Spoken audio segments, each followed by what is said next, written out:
Before I get to the main content of this episode, I just want to ask, do you want to have lunch with me? I will be in Anaheim, California on Tuesday, August 22nd, and I would love to meet you for lunch. There's already a few designers who have agreed to meet with me to discuss graphic design in our businesses, and I would love for you to join us. If you will be in the Anaheim area on August 22nd and would like to join us for lunch, please email me at feedback@resourcefuldesigner.com and we can get things coordinated. And now, on with the show.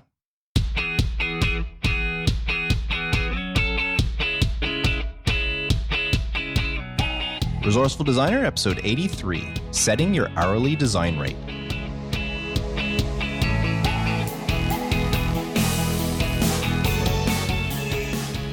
Welcome to the Resourceful Designer podcast, offering solutions to streamline your graphic and web design business so you can get back to designing. And now, your host. He knows how to drive a stick shift, Mark DeCote.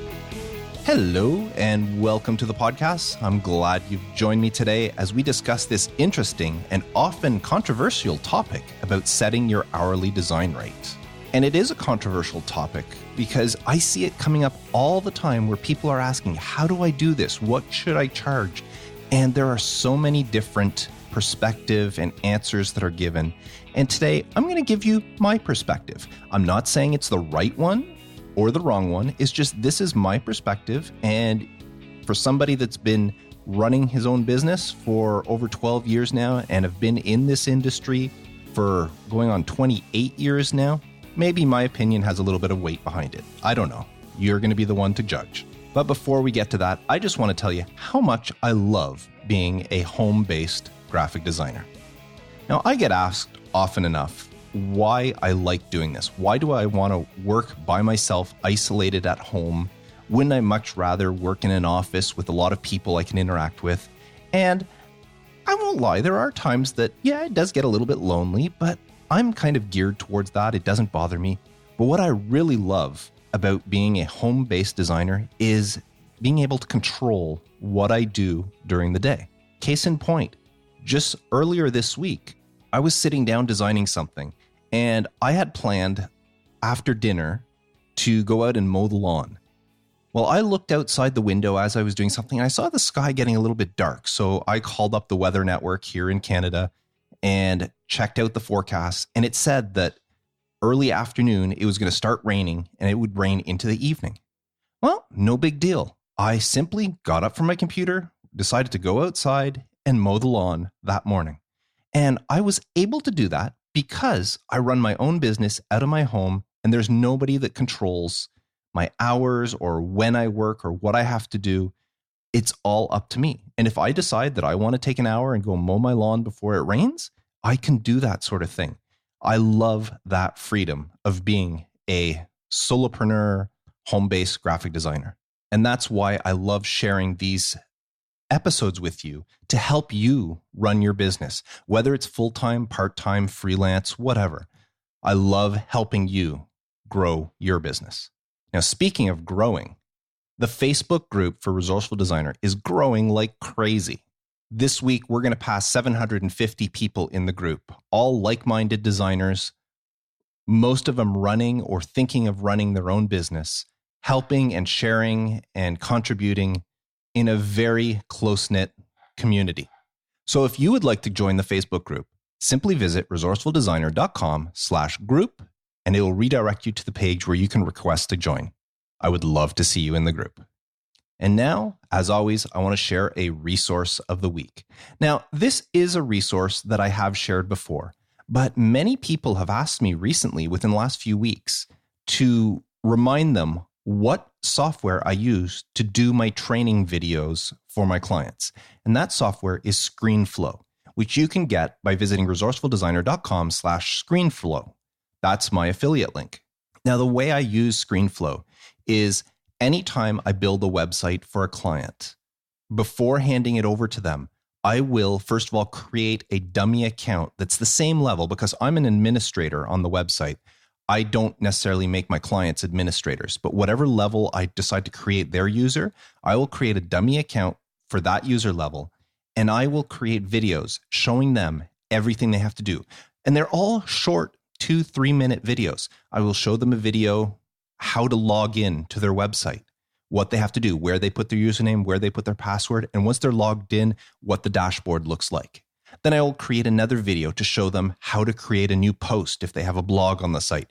How do you create a blog post? And I will walk them through how to do that with them looking at me, moving my mouse across the screen, creating where the heading goes, where the body copy goes, how to add feature images, how to add other images, and I create that video. Speaking of images, I always create a video on just how to upload images to the media gallery and anything else on the website. I have clients that have membership sites or member-only sections, and I have to show them how to control and manage their members and the logins and all that stuff. So whatever part of the website there is that the client might interact with, I create a short video using ScreenFlow, teaching them how to use that. Now, the reason I started doing this is because when I started building these websites on WordPress, especially, I had many clients that would call me up and say, Mark, I know you showed me how to do this, but I don't remember. Can you just remind me how to do this? Or I would send them written notes on how to do something. And they would call me up and say, Mark, I'm a little confused with this. I'm not sure what this note means. Or you're saying to find this whatever radio button. Well, what's a radio button again? And it was just getting a little monotonous having to answer the same questions for the same clients over and over again.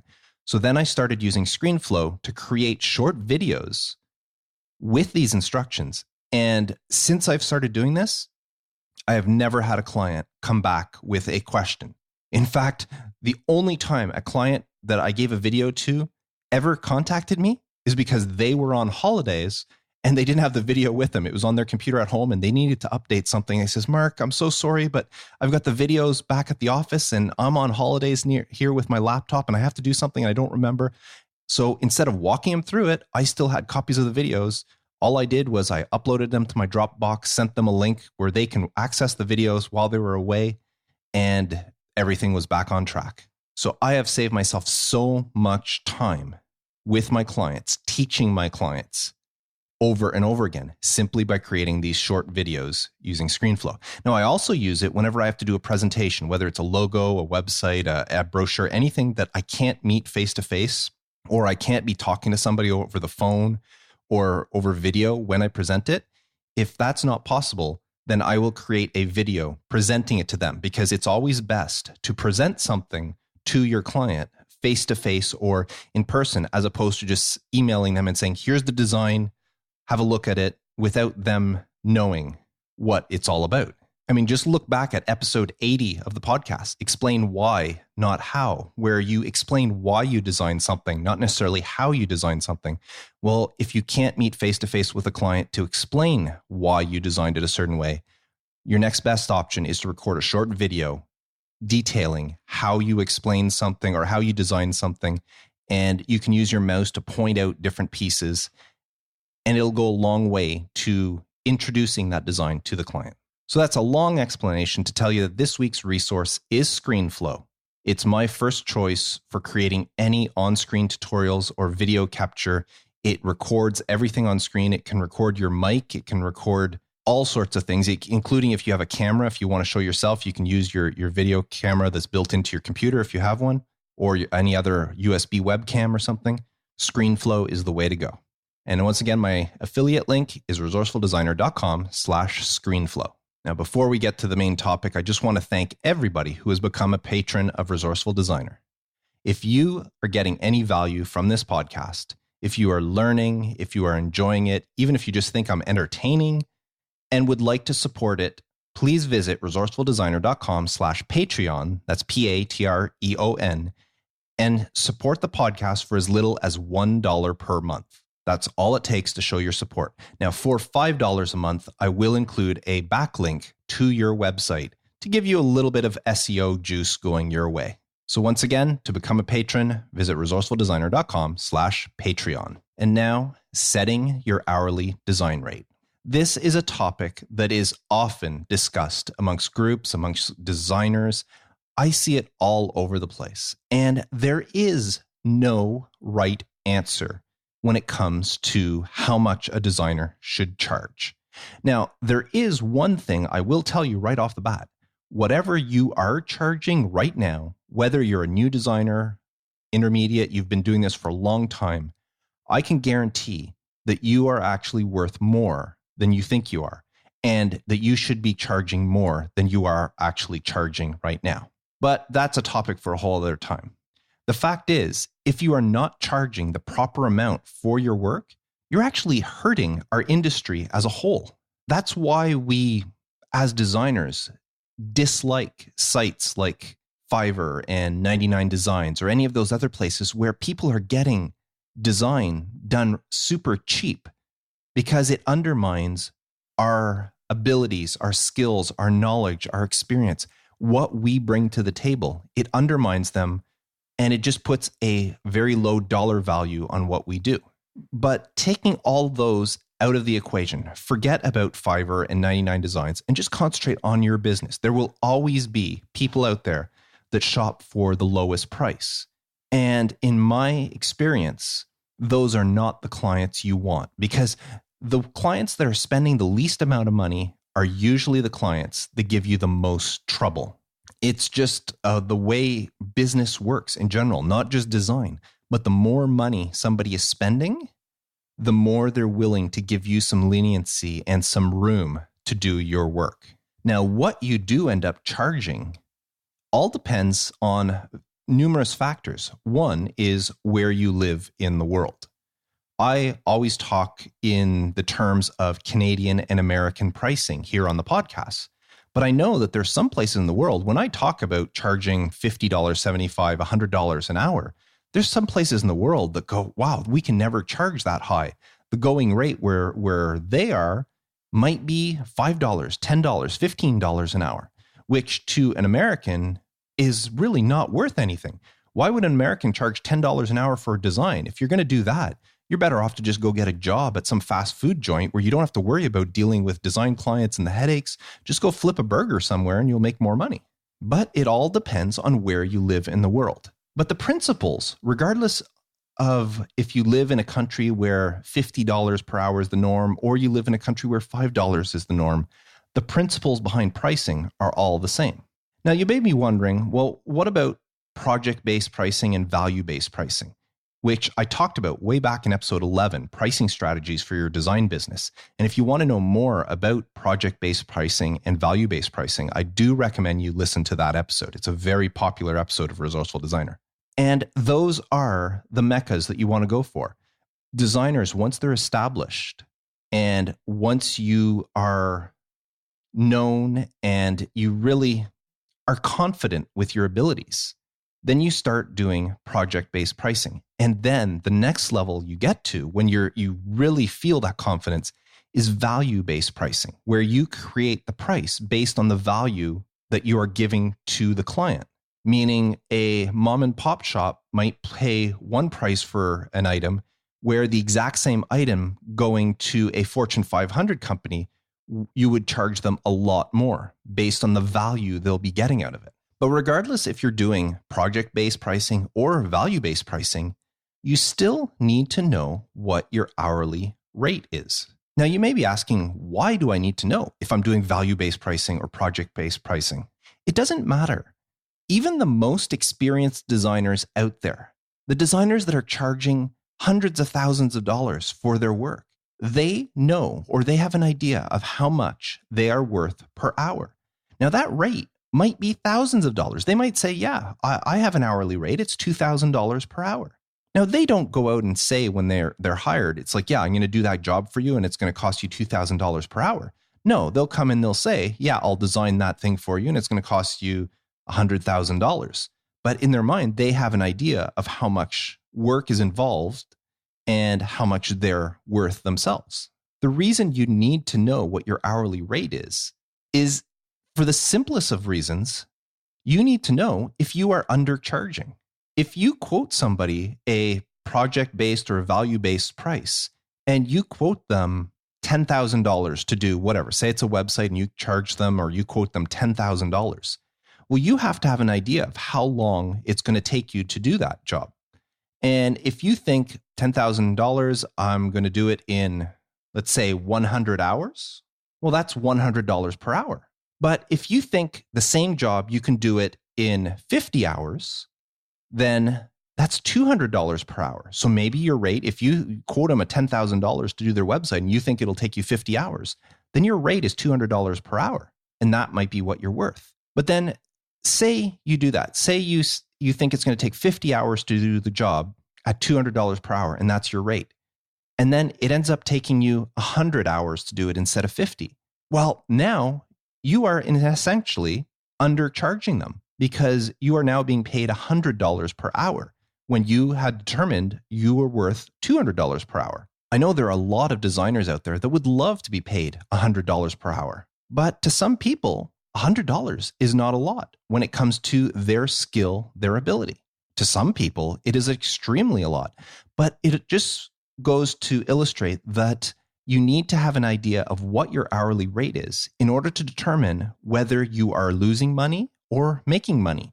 I mean, it's the opposite. If you think that $10,000 for a website that's going to take you 50 hours is a good price, and you end up doing it in 40 hours, then you just made a great profit because you're making more than your $200 that you thought you were worth. You're making more than that per hour. So without knowing your hourly rate, there's no way for you to know if you're actually undercharging or overcharging for a job. Not to mention, once you get good enough at what you do, there will be people that will want some of your time, not necessarily for design, but sometimes it might just be for a consultation. They want you to look over their current marketing material just to determine if there's anything that needs updating. Now, this is just for you to look at things. They're not actually asking you to design anything or come up with anything. They're just asking you to let them know your opinion on what they already have. Well, in a case like that, how much do you charge them? You can give them a fixed price and say, sure, I'll come do that. It'll cost you $1,000. Again, where are you basing that $1,000? Is that for you to come in and spend an hour looking over their things? Or are you going to go in there over a course of a week and look over everything? You need to know how much you are worth per hour in cases like that when you're not actually designing. For consulting, that is usually the norm is an hourly rate. So if you determine that your rate is $100 per hour and somebody says, I want you to come in and go over all our stuff and determine if there's any of it that needs updating or if we're good, well, you can say, sure, I'd love to do that. I could come in. My rate is $100 per hour. How many hours do you think it'll need? Or I will need X amount of hours. I'll need 3 hours or 4 hours to complete the tasks at $100 an hour. So it'll cost you $400 for me to come in and do this. So it's for things like that that you need to know an hourly rate. And with all of that said, where should you stand pricing wise in the grand scheme of things? Where should your hourly rate be? And as I said earlier, there are many factors to take into consideration. Your location. Somebody living here in Canada might charge differently from somebody that lives in the US. Somebody in the US that lives in California might charge different than somebody that lives in Detroit or somebody that lives in Toledo or somebody that lives in New York. And just like people in Sydney, Australia or London, England or Munich or France or Rome or wherever you are, you will be charging different based on your location. Now, another thing that takes into consideration is your clientele. Remember I said earlier how there are some people that just want the cheap design? Well, if you price yourself at the cheaper price, if you charge $20 an hour, I'm going again, Canadian American prices. If you're a designer that is charging $20 per hour, you're going to get those $20 clients. And you may be happy with that, but it's proven that you are better off to, instead of having 5 clients at $20 an hour, you're better off to have 1 client at $100 an hour.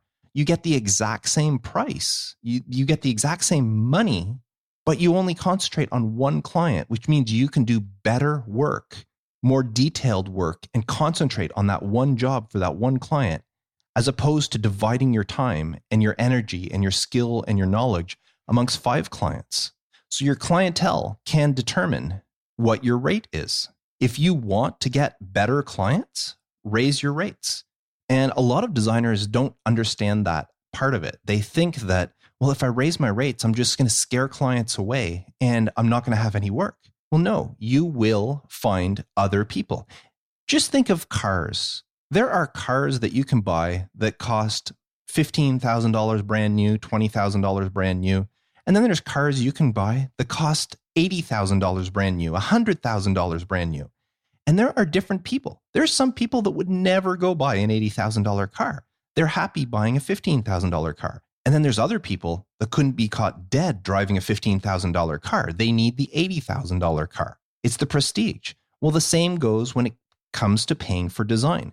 There are people out there that want to pay. They're willing to pay a designer $100, $200, $300, $1,000 per hour to do the work. And they would never, ever dream of hiring a designer for $20 an hour. So your clientele that you want to go after will determine your rate. Now, the other thing to look into is your experience. Obviously, if you're a new designer, you just came out of school, or somebody that's just toying with design, you're not going to be able to charge the same amount as somebody who's been doing this for years or decades. But as time progresses and you get better, it's just like anything else in life. Practice makes perfect. So, or I guess in our case, it's never perfect, but practice makes better. The better you become, the more experience you have, the more knowledge you gain, the more comfortable you get dealing with clients, the more you are able to charge. That's why anytime you see an ad for a design position, you will see either a junior designer, a senior designer, or so forth.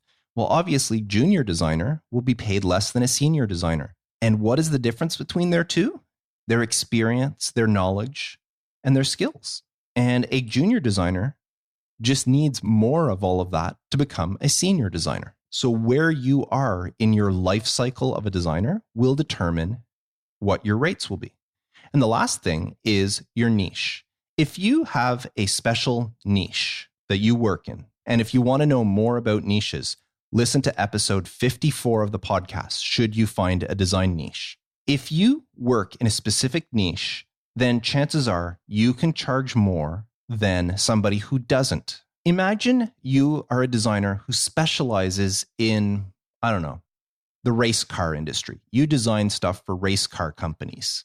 Well, if that's your specialty, you design stuff solely for race car industries. You know that industry inside and out. You live, eat, and breathe race cars, and you design for them. You are more valuable to somebody who is starting a race car business that needs your design skills. You are more valuable to them than a general designer that designs for all sorts of people and doesn't really know much about the race car niche. The more you know about a niche, the more ingrained you are in that niche, the more you can charge for your services. Whenever I talk about niches, I can't help but bring up Molly. She's a listener of the podcast. If you've listened for a while, you've heard me mention her before. Molly designs in the dog industry for dog shows. Well, I don't know what sort of rates Molly charges, but I imagine that Molly could charge much more for her services to her dog owner clientele than somebody who is not in that niche, because she is worth more to them because of her knowledge of that industry. She knows dogs. She knows dog shows. She knows what's required to make good design in that industry, in that area. So she is worth spending more money on to have Molly design something, as opposed to just going to a general designer who doesn't know anything about the dog industry, but might be able to say, oh, sure, I can design an ad to go into a dog magazine. But how effective will that ad be compared to a designer who has designed hundreds of ads for dog magazines and knows that niche? So whatever niche you work in, you could charge more because of you being viewed as an expert in that niche. So there are many different reasons to set your rate and many different areas, depending your location, your clientele, your experience, your niche, that will affect what your hourly rate will be. But once you figure all that stuff out, how do you actually determine what your rate will be? Well, again, there are several ways. One, right off the bat, which I've seen many times, is you simply guess. There are many people that do this, and I won't say it's right, I won't say it's wrong, but it is a very popular way. There are people that get in this industry and they just, out of the blue, say, I'm a graphic designer. I'm designing websites. I'm designing print material. I'm going to charge $40 per hour. I'm just guessing. I have no idea, but that's what they do. And you know what? Some people it works. Some people it doesn't.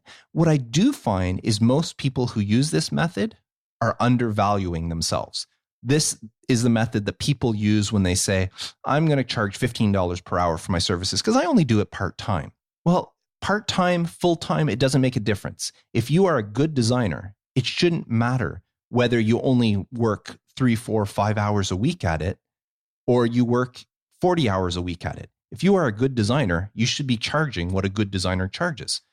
And that's one thing that I really don't like is when somebody says, well, I can't charge $50 or $100 an hour because I'm only doing this part-time. Doesn't matter. As I just stated, the amount of time you spend designing should not affect your rate. The amount of time you have spent designing does, and that comes to experience. Again, if you're a student and you just graduated and you're doing this part-time, then maybe your rate will be lower than somebody who's been working at a design agency or maybe as an in-house designer for a company for many years and decides to start some part-time stuff on their own. They should be able to charge much more than the student who is doing part-time while still studying or after just graduating. But again, this all comes down to a guess, and this is not the best method. Now, another way to determine your rate is to match your competition. I mean, this used to be the only way. This was the way when designers were more local. The internet has opened things up to us and we can work on a global scale. I've got clients worldwide that I deal with. But when I first started my business, 100% of my work was done locally. Now, within locally, I could say within, say, a 200-kilometer radius of where I am. Every single one of my clients was in that area. Now, as I said, it's globally. But when I started, matching your competition was a very popular way of determining your rates. You simply contacted somebody for a quote. And if you didn't feel comfortable, you asked a friend. I know that's what I did. I had a good friend of mine call up other designers in the area and just ask them, oh, I need to do this. I need a logo or I need some business cards or I need a poster done. How much do you charge? And most of them would say, oh, well, I charge X amount of dollars per hour. He would write that down. And then he called me up and says, hey, Mark, so-and-so charges this one charges that, this. And then I was able to look at all of those and say, okay, well, where do I stand with all those people? So-and-so has been doing this a lot longer than I have, so it makes sense that they're charging that much. But this other person has just started and I've got a lot more experience and I'm a better designer than them, so I should be able to charge more than that person. And once I looked at all those things, then I was able to determine what sort of rate that I wanted to charge. So matching your competition was a very popular way of determining your rate. And it still is, but sometimes your competition might not be local anymore. It might be globally. This is especially true if you do work in a niche or niche, depending on how you want to say it. So if you do work, like maybe you design for the hot air balloon industry, well, find out if there are other designers that specialize in hot air balloon designs. And if so, find out what they charge. And it doesn't matter where they are in the world, you are now competing with them for that niche. So matching your competition. Now, the other thing you can do is to look at industry averages. And there are a lot of different companies that compile this information on a yearly basis or maybe every other year or whatever. You can look at the AIGA site in the US or the RGD site in Canada or wherever there is worldwide. I'm sure there's similar graphic design associations worldwide that will put out a book, as I said, maybe yearly, maybe every other year, just kind of giving industry averages. What does a senior designer make? What does a junior designer make? What cities are the average pricing? Like here in Canada, they'll give the average price of a designer in Vancouver, in Calgary, in Winnipeg, in Toronto, in Montreal, in Quebec, and they'll go across the country saying, here's the average prices for different, web designers do this, web developers make this, print designers make this. And it gives you an average of those areas. And then you can determine that if you live near one of those cities or you're in that general area, then where do you stand? In my case, I'm exactly 1 hour from Ottawa, Ontario, and 1 hour from Montreal, Quebec. So I can look at both of those and say that Montreal designers actually charge more than Ottawa designers, or that's what the average is according to the RGD's book that they put out every year. Montreal designers charge more. So when I look at what the average Montreal designer charges and what the average Ottawa designer charges, where do I fit considering I'm in the middle of those two geographically? So that's something I can do. But I also have to worry that I'm not in a big city like Ottawa or Montreal. The city that I'm in is much, much smaller population-wise. And many of those people are not willing, because it's a smaller city, things are not as expensive, the cost of living is lower. Many of those people, which are my potential clients, are not willing to pay the high prices that you would in Ottawa or Montreal. So I got to take that into consideration as well. But a lot of people, if you do live near one of those bigger cities that are mentioned in one of those guides, a lot of people just base their prices on that. And that's a great way to do it. Now, I will go through this next method, which is probably the most accurate way to determine your hourly rate, but it requires a lot of calculation. And what you do is you determine how much all your expenses for a month will come up to. Now, that is your rent if you're renting, your mortgage, if you have property taxes, your utilities, whether you're paying electricity, maybe you have water bills, maybe you have gas bills, you've got your internet costs, your cable, your phone. So all those living expenses, plus other expenses. You might have car payments to make. You do have to put fuel in your car. You also have groceries that you're going to need to buy. You're going to have stuff like laundry detergent, household cleaners, everything you can think of. You determine what your expenses are. Then you divide that number by the number of hours you want to work, which equals your hourly rate. And it's the easiest way to determine how much you actually need to charge. Let me give you an example. Say if you add your home expenses to your car expenses to whatever other, your grocery, maybe you have some medications you have to buy, and everything comes up to $4,000 per month. Nice, round, even number. Now, you're also going to want to give yourself, let's call it an allowance, just like when your parents used to give you an allowance when you were small. And that allowance is for you to, I don't know, you want to stop off and get something at Starbucks, or you want to go see the latest movie at the cinema, or you just want to pick up a new pair of jeans. Let's say you allow yourself $100 per week. Again, I'm just using nice round numbers here. So $100 a week. Let's just say 4 weeks per month. I know it isn't exactly 4 weeks, but just for this purpose. So that's $400 a month. Now, let's also say you don't want to just get by. You want to be able to save some money. So you want to put aside $100 a week for savings, just for a rainy day or for retirement, best of all, because don't forget, when you're working for yourself, a lot of times you don't have some sort of pension plan or anything that you're paying into. So you want to save up as much as you can for retirement. So let's say you want to put $100 a week towards savings. So that's, again, $400 per month. So let's just go over everything here. We've got our household expenses, which cover everything for living, including transportation, all that. And that's $4,000 a month. Plus, you have your allowance of $400 and your savings of $400 a month. So that's $4,800 per month that you calculate as your expenses. Now you determine how many billable hours per week you want to put in. So do you want to work 10 hours per week? Do you want to work 20 hours per week? Do you want to put in 40 hours a week? Now remember, this is not work hours. This is billable hours. There are a lot less billable hours than there are work hours in a week. You can easily work a 40-hour week, but only have half of that be billable, or even less than half of that. You know, you're lucky if it's more, but there is a lot of time we spend working that's not actual billable hours. So determine how many billable hours per week. And let's just say you want to work 20 billable hours per week. That's a nice round number. And if you multiply that by 4 for 4 weeks in a month, that's 80 billable hours per month. So now you have $4,800 is your expenses, including allowance and savings. Divide that by 80 billable hours per month. That leaves you with $60 per hour as your hourly rate. So in order to pay off all your expenses for the month, in order to give yourself an allowance of $100 spending money per week, and to be able to put aside $100 savings per week, you need to charge $60 per hour. providing you are able to bill 20 hours per week. Now, the thing is if you bill more than 20 hours per week, the extra is exactly that. It's extra.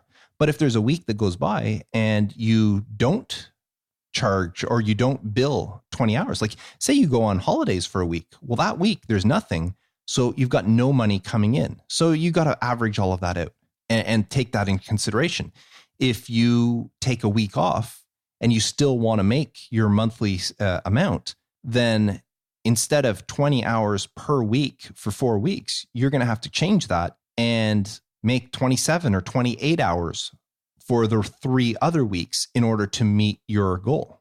Now, I hope I'm not confusing you here, but let me just throw one more thing in. Say you have that, your 60 hours per week, and that covers everything that I talked about. And now you and your wife or your family decide that you want to take a yearly trip. And you figure that the trip for you, your wife, and your family is going to cost about $3,500 per year. But that's not billed into your hourly rate already. So you've got to calculate that. Well, $3,500 for a trip once per year works out to $290. I'm rounding off. It's a little bit more than $290, but let's say $290 per month. And if that's the case, at $80 per month, that means that you need to charge $3.63, again, rounding off, $3.63 per hour. So if you were using the previous example and you decide you want to take a trip every year for $3,500, you have to increase your hourly rate by $3.63 per hour. So instead of making $60 an hour, you now would make $63.63. Now, of course, that's a stupid number to charge. So you'd probably round that off to 65, and charging $65 an hour, working 20 hours per week, you now have enough to cover all your expenses, plus your weekly allowance, plus your savings, and you're able to save up for the yearly trip. So as I said, that it's kind of complicated when I explain it that way, but it is the most accurate way of determining how much you want to charge per hour. And then you just go from there. If you think that I'm worth more than that, well, maybe it's I want to make more savings, or there's going to be expenses I'm going to want to put into the business. So I'm going to want to get better computers, or I'm going to, whatever there is, whatever expenses involved with the business.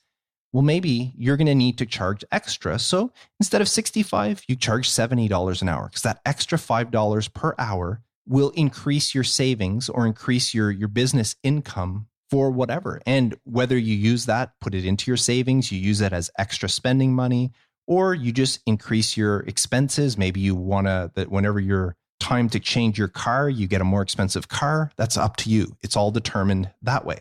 Now, as I said, hourly rate is not really the goal you should have as a designer. You should really be working towards project-based pricing and ultimately value-based pricing. But you need to know what your hourly rate is in order to accomplish those others, so that you know where things stand. And those are some of the ways for you to determine your hourly rate. And it's the easiest way to do it depending on where you live in the world, because you're basing your hourly rate on your expenses. I said $100 a week as an allowance to go out to movies, to buy clothes if you want something special, or to stop and pick up a coffee. Well, if you live in a part of the world where you can get by with $20 a week as opposed to $100 and still go out to see the movies and do whatever you need to do, then great. That brings your hourly rate down. If you don't need to put $100 a week away in savings, if you're happy putting $50 a week, then that brings your expenses down, which also brings your hourly rate down.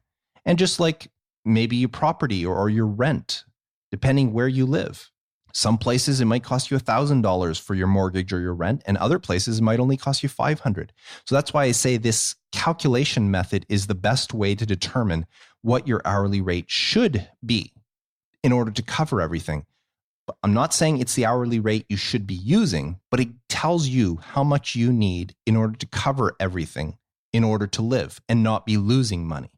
And then from there, I mean, if you calculate all this stuff and you figure out that you only need to be charging $40 an hour, but everybody else in your industry, in your area, is charging $60 an hour, then by all means, charge $60 an hour. I'm not saying you should be losing money just because you don't have as many expenses as the next guy. I mean, if you're still living at home, maybe you're a student, you just graduate, you're still living with mom and dad, and you're not paying any rent or anything like that. So really, you have very little expenses. That is not an excuse to charge $10, $15 an hour for design. It's an excuse to charge the proper amount and just have more money for yourself in order to save for the future. So I hope all of that makes sense. It's a topic that I see often in groups and I hear discussion about, or even when I meet with other designers. Usually the rates are something that a lot of designers question. They don't know if they're charging enough. And it's something that never stops. I've been doing this for a long time. I've been in my personal business for 12 years now, and I still wonder if I'm charging the right rates. I've raised them many times over the years, and I still don't know if I should be charging more for my services than I am now. And I don't think there's anybody that's ever satisfied with this. We will always be guessing and wondering if our hourly rate is what we should be charging. And as I said right at the beginning, chances are no. Chances are you're worth more than what you think you are. But at least I hope I gave you a little idea, if you were uncertain, of how to determine and where to start into figuring out what your hourly design rate could be. Now, I would love to know how you determine your design rate. Do you just guess? Do you match your competition? Do you go by an industry average? Or did you actually take time to calculate everything and figure it out? Let me know by visiting resourcefuldesigner.com/episode 83 and leaving a comment for this episode. I would love to hear it. And now, this week's question of the week. This week's question comes in from Jonathan. It says, "Hi, Mark. I recently discovered your podcast through YouTube and subscribed to your podcast on iTunes almost immediately. You're producing great content. I'm looking to start a web design business while I'm a full-time employee. I've been doing a lot of research and wondering your thoughts on a sole proprietorship versus LLC. I feel like the business side of the business is preventing me from starting the business before it's even made. I'm not completely sure it's worth setting up an LLC if I am starting a business on my free time. Examples, quarterly taxes and that. Any help you may have is greatly appreciated. Thank you, Jonathan from Indianapolis." Well, Jonathan, first of all, I have to say I'm not a lawyer. I'm not a business expert. So I'm just going to give you my opinion, but don't hold me to this. I personally am not an LLC. I'm not incorporated. Actually, I think here in Ontario, they don't have LLCs anymore. They used to, but they don't anymore. Anyway, it's something else. But I am a sole proprietorship. It's just me, and that's what my business is. And it's never steered me wrong. Now, the reason I'm a sole proprietor is I first met with my lawyer and my accountant when I was starting my business, and it was their advice that they told me I should go this way, especially my accountant. He was the one that he was looking at what would be the best options. I'm working from home. I have a dedicated office in my house here, and everything. We went over everything from what computer I had, what car I was driving, how much time I'd be spent working. And he was the one that determined that a sole proprietor was the way to go at that time. And then every year when I submit my taxes and I sit down with my accountant, I discuss it with him and we go over everything. And I ask him, is the sole proprietorship the way to keep going, or should I be incorporating? And to this point, 12 years later, he has told me that there is really nothing he sees in the way I'm running my business that merits incorporating the business. As he said, there's a lot more involved. You have to do the quarterly tax thing and the whole salary bit. You become an employee of your business. And there's so much involved that really is more headache than anything if it's not necessary. And I trust my accountant and my lawyer to begin with. And both of them said that at this point, or continuing since I first started, continuing up to this point, there has been no reason for me to incorporate my business. Now, as I said at the beginning, I'm not an accountant. I'm not a lawyer. So I suggest to you is contact your professionals, contact your accountant, your lawyer, and get the professional opinion from them. Depending where you are, you're in Indianapolis, I'm sure there's some sort of business service, or contact the municipality or your municipal government. They must have some sort of business office that offers this sort of help. Talk to those people in your area, because where you are might differ from where I am. I mentioned that in Ontario, they don't have LLCs anymore. It's something different. Well, maybe where you are, where the rules might be different than where I am, maybe it makes sense for you to incorporate and become an LLC. So seek out these professionals. And a lot of time, like the business bureau from your municipality, a lot of times they offer free advice, free service, free consultation. It doesn't cost you a cent, and they will let you know. Now, you can talk to your accountant, and sometimes your accountant might charge you for the time, but when you're starting a business, whatever your accountant charges, don't forget, you can write that stuff off. But it's well worth paying that money, because these are professionals that know a lot more than you do. So that's my advice to you, Jonathan, is seek out the help in your area. And the thing is where you are in the country, in the US, may differ from somebody that's in, I don't know, the state of Maine or the state of Wyoming or wherever. Their rules might differ from where you are. So getting advice from somebody like me, I don't even live in your country. I'm in Canada.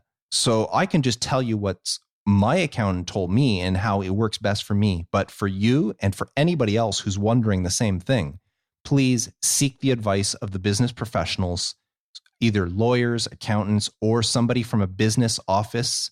Seek their help in determining what sort of business you should be starting. Be it sole proprietorship, an LLC, it might be a partnership if you have somebody else. Whatever it is, they are your best source of advice. So best of luck to that, Jonathan. I don't know if I helped you at all there. I didn't really give you a definite answer, but this is one that I don't think I'm the right person to give a definite answer to, other than seek professional advice. So best of luck to you. Now, before I head off, I want to share another iTunes review I got. This one came in from Lena from Australia. She says, my new mentor.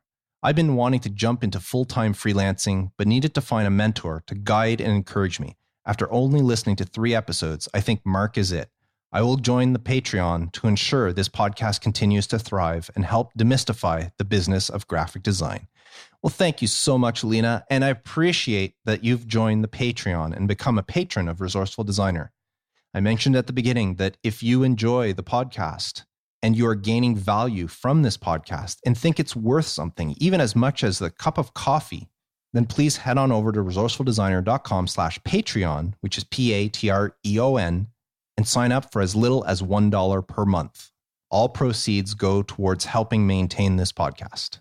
So thank you very much for that lovely review and your contribution, Lena. I do appreciate it. Now, if you know any designers who could benefit from this podcast, please share it with a friend.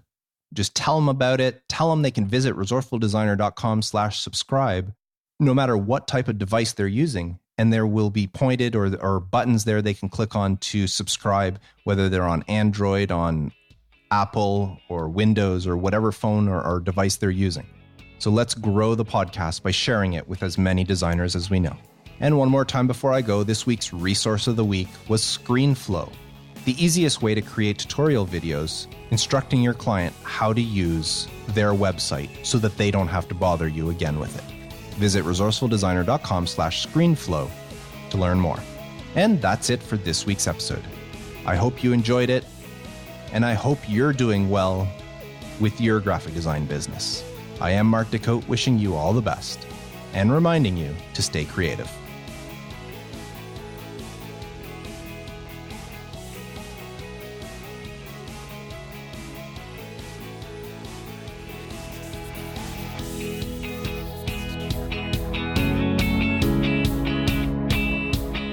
Thanks for listening to the Resourceful Designer podcast at resourcefuldesigner.com.